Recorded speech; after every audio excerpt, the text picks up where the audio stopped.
Bonjour et bienvenue dans le Salon de l'Histoire. Si je vous parle d'espace Schengen, de zone euro, de monnaie commune, d'Union européenne ou encore de banque centrale, est-ce que ça vous parle? Si oui, c'est bien normal. Sinon, bon, il faudra quitter la grotte dans laquelle vous vivez, ou faire installer la fibre. Bref. Quoi qu'il en soit, aujourd'hui, vous l'aurez compris, on va parler d'Union européenne et de sa construction. Allez, c'est parti. Déjà, l'Europe, c'est quoi? Et puis d'où vient-il ce mot Europe? Eh bien, on retrouve ce mot chez les Grecs de l'Antiquité. Selon une étymologie purement grecque, Europée provient de deux mots grecs, euris et ops. Le premier, euris, signifie vaste, large, et le second, ops, signifie regard ou œil. En gros, Europée veut dire celle qui a de grands yeux. C'est un prénom féminin donné à plusieurs personnages mythologiques grecs et principalement à la célèbre princesse de Tyr, qui fut enlevée par Zeus, déguisée en taureau. Quel rapport avec le continent européen, me direz-vous? Absolument aucun, puisque Europe ne mettra jamais les pieds sur le continent, vu que Zeus la dépose en Crète d'après la légende. En revanche, pour certains Grecs, le terme Europe désignait la terre ferme, donc le continent. Chez les Phéniciens, on retrouvait également ce mot. Les marins phéniciens utilisaient deux mots, Éreb, le couchant, et Assou, le levant, pour désigner les deux rives opposées de la mer Égée. D'un côté la Grèce, de l'autre l'Anatolie. La première utilisation connue de ces deux termes se trouve sur une pierre gravée assyrienne qui distingue Éreb, la nuit, le couchant si vous préférez, et Assou, le pays du soleil levant ou le levant. Ces deux mots sont probablement à l'origine des deux noms grecs, Europée et Assia, qui vont plus tard donner Europe et Asie comme désignant des espaces géographiques. Ce ne sont pas les seules hypothèses expliquant l'origine du mot Europe. Par exemple, dans les années 60, des archéologues ont eu l'idée que deux petits royaumes voisins de l'empire hittite, situés de part et d'autre du détroit du Bosphore, ont pu donner les noms d'Europe et d'Asie. Avrupa, situé approximativement en Thrace, aurait donné le nom Europe, tandis qu'Assuwa, dans le nord-ouest de l'Anatolie, aurait donné le nom Asie. D'ailleurs, la langue turque actuelle utilise toujours le mot Avrupa pour désigner l'Europe. Bref, l'Europe c'est vieux. Pas pour rien qu'on la surnomme le vieux continent. Mais est-ce que les habitants de l'Europe se considéraient comme européens? Eh bien, l'idée d'une unité, ou simplement d'un sentiment d'appartenance à un même ensemble en Europe, ne s'est pas faite rapidement. Au 5e siècle de notre ère, le grand empire romain se désagrège. À l'est, une partie de cet empire survit et devient un empire de culture grecque centré sur l'Asie mineure et les Balkans. Mais à l'ouest, l'influence politique de Rome disparaît définitivement. Ce sont les fameuses invasions barbares. On passe donc d'un empire centré sur la Méditerranée et cosmopolite, c'est-à-dire avec des citoyens de toutes les origines, à un monde coupé en trois. Au sud se développe le monde arabo-musulman dès le 7e siècle. À l'est, c'est l'Empire romain d'Orient, et à l'ouest, différents royaumes vont se développer. Ces royaumes vont être unis politiquement durant une brève période, notamment sous le règne de Charlemagne en 800, qui va unifier l'Occident. Mais ça ne dure pas et très vite, les royaumes européens se divisent à nouveau après le traité de Verdun en 843 et reprennent leur sport favori, à savoir se taper sur la gueule. Mais malgré tout, il reste un élément qui rapproche les peuples d'Europe occidentale et qui va contribuer à leur donner une identité commune tout au long du Moyen Âge. Ce ciment, c'est le christianisme. Les chrétiens d'Europe de l'Ouest vont se sentir plus proches les uns des autres grâce à la religion, notamment lors des croisades ou des guerres contre l'Empire ottoman. Bon ok, avoir une religion commune, ça ne suffit pas toujours à éviter les conflits, surtout en considérant les guerres entre chrétiens, catholiques et protestants, à la fin du Moyen Âge. C'est pourquoi l'identité européenne va se construire sur d'autres concepts, notamment à partir du XVIIIe siècle. À cette époque, on peut évoquer par exemple les philosophes des Lumières. Ces penseurs vont créer un véritable réseau européen d'échanges philosophiques et culturels entre les élites de tous les pays d'Europe. Néanmoins, leur influence reste assez limitée puisque ça ne touche que les intellectuels qui fréquentaient la haute société, les salons, les académies, etc. Bref, ça ne touchait pas le petit paysan illettré qui cultivait tranquillement son champ et qui représentait la majeure partie de la population européenne avant la Révolution française. Ainsi, malgré les Lumières, l'Europe ne parvient pas à s'unir, et au XIXe siècle, les tensions s'accroissent entre les pays.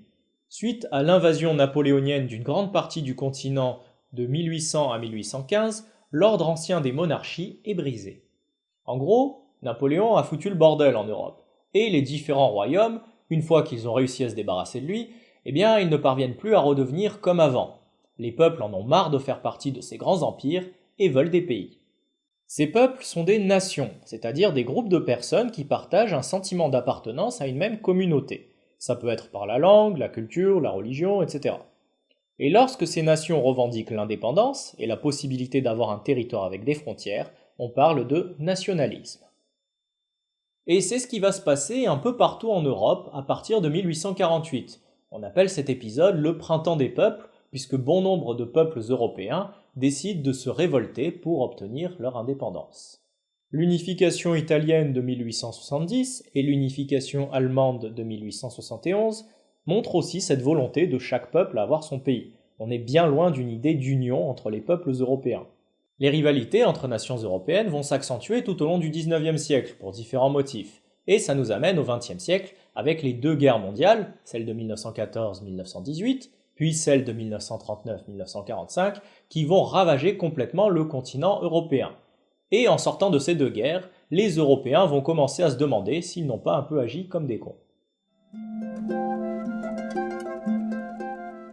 Depuis 1870, trois guerres ont opposé les deux principales puissances du continent, à savoir la France et l'Allemagne. En sortant de la Deuxième Guerre mondiale en 1945, qui était donc la troisième guerre franco-allemande en moins d'un siècle, il est temps d'enterrer l'âge de guerre et de réconcilier les deux peuples. On commence en 1951 par la mise en place de la CECA, la Communauté européenne du charbon et de l'acier, suite au traité de Paris du 18 avril 1951. 6 pays signent le traité, la France, l'Allemagne, l'Italie, la Belgique, le Luxembourg et les Pays-Bas. Ce traité officialise la mise en commun de leur production sidérurgique. Toute guerre devient alors impossible entre les pays signataires puisqu'ils doivent collaborer pour produire leurs ressources, à savoir le charbon et l'acier. Deux Français, Jean Monnet et Robert Schuman, sont les principaux acteurs de la mise en application de la CECA. En 1957, c'est la naissance de la CEE, la Communauté économique européenne, suite au traité de Rome du 25 mars de la même année. Les 6 pays de la CECA signent ce traité. C'est l'Europe des 6 qui permet la création d'un grand marché commun, d'unions douanières ou encore de politiques agricoles communes. Et cette Europe a été notamment développée par Charles de Gaulle ou encore l'Allemand Konrad Adenauer. En 1973, la CEE s'élargit avec le Royaume-Uni, l'Irlande et le Danemark. Même chose en 1981 avec l'entrée de la Grèce dans la CEE. Et en 1986 avec l'entrée de l'Espagne et du Portugal dans la CEE. On est maintenant dans l'Europe des 12. En 1989, c'est la chute du mur de Berlin avec la réunification de l'Allemagne. 3 ans plus tard, en 1992, l'Union européenne va naître officiellement suite au traité de Maastricht le 7 février de la même année. La communauté européenne prend désormais une dimension politique. En 1995, l'espace Schengen est créé. Cet espace permet la libre circulation des biens et des personnes. Mais attention, les signataires de l'Union européenne ne sont pas forcément membres de l'espace Schengen. La même année, il y a encore un élargissement avec l'entrée de l'Autriche, de la Finlande et de la Suède au sein de l'Union européenne. En 2002, c'est la création de la zone euro avec l'introduction de la monnaie commune, l'euro.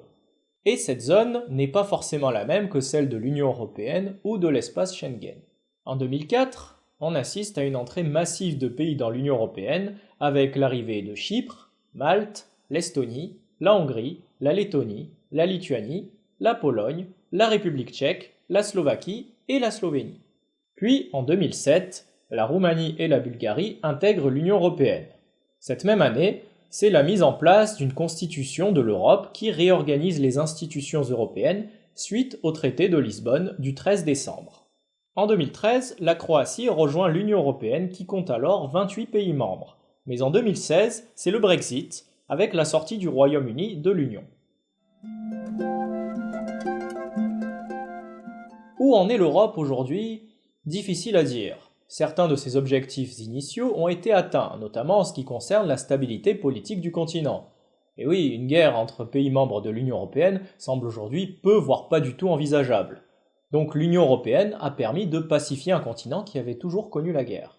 Cependant, l'Union est incapable de proposer une politique extérieure commune, notamment parce que beaucoup de pays européens sont membres de l'OTAN, une alliance militaire dirigée par les États-Unis. Les intérêts nord-américains et européens se retrouvent alors parfois confrontés. D'un point de vue culturel et des flux de personnes, la monnaie commune et l'espace de libre circulation ont permis d'accroître les échanges entre les pays. Les gens vont et viennent plus facilement au sein de l'Union, ce qui va renforcer l'identité européenne commune. Certains projets, comme les échanges d'étudiants, les fameux Erasmus, permettent aussi de tisser des liens entre pays. Et surtout, l'Union européenne a permis de créer un vaste espace dans le monde dans lequel les droits des individus sont respectés et protégés par des lois qui doivent respecter les principes de la Déclaration des droits de l'homme et du citoyen de 1789. En revanche, d'un point de vue économique, le bilan est un peu plus contrasté. Bon, il faut quand même reconnaître que l'Union européenne est aujourd'hui le premier espace économique du monde, devant la Chine et les États-Unis. Mais c'est un espace qui reste fracturé, coupé en deux entre les pays du Nord, notamment les pays scandinaves et l'Allemagne, qui ont un modèle économique basé sur l'industrie et les exportations, tandis que les pays du Sud, notamment les pays méditerranéens, ont une économie désindustrialisée, une économie de services basée sur les importations. Et depuis quelques années, on assiste à une série de rejets des politiques communes entre pays européens. L'échec du référendum de 2005 en France sur la Constitution européenne, ainsi que la sortie du Royaume-Uni de l'Union en 2016, le fameux Brexit, montrent une hostilité croissante envers l'Union européenne. On peut évoquer plusieurs raisons expliquant ce rejet. Tout d'abord, le rôle de la Banque centrale européenne qui ne prête pas directement aux États et que certains accusent d'être à l'origine des politiques d'austérité, comme c'est le cas en Grèce. Deuxième raison, le refus de faire une harmonisation sociale et fiscale, ce qui va entraîner le fameux dumping fiscal. En gros, on installe les entreprises dans les pays où les impôts et les salaires sont plus bas. Troisième raison, le non-respect des décisions démocratiques, puisque malgré le référendum de 2005 en France, le traité sur la Constitution européenne, rebaptisé traité de Lisbonne, fut quand même signé en 2007. Et enfin, quatrième raison, l'hostilité envers l'idée d'un espace de libre circulation. En effet, bon nombre d'Européens considèrent l'Europe un peu comme un moulin où tout le monde entre comme il veut, notamment en raison du fait que les frontières intérieures de l'Union sont ouvertes et de la difficulté à surveiller les immenses frontières extérieures de l'Union européenne. Et avec la crise des migrants et le risque terroriste, ça ne s'arrange pas et l'Union européenne est souvent considérée comme un handicap plutôt qu'un avantage. Cela explique pourquoi un certain nombre de pays se sont mis à construire des murs pour contrôler les flux migratoires, notamment à l'est de l'Union européenne. Pour finir, la question du projet européen se retrouve de plus en plus dans les débats politiques des pays.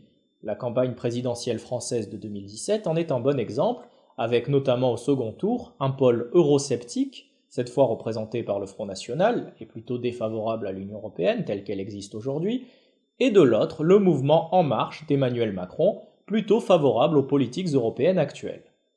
Ce clivage, opposant d'un côté les anti-européens avec les pro-européens, est d'ailleurs en train de remplacer le clivage droite-gauche.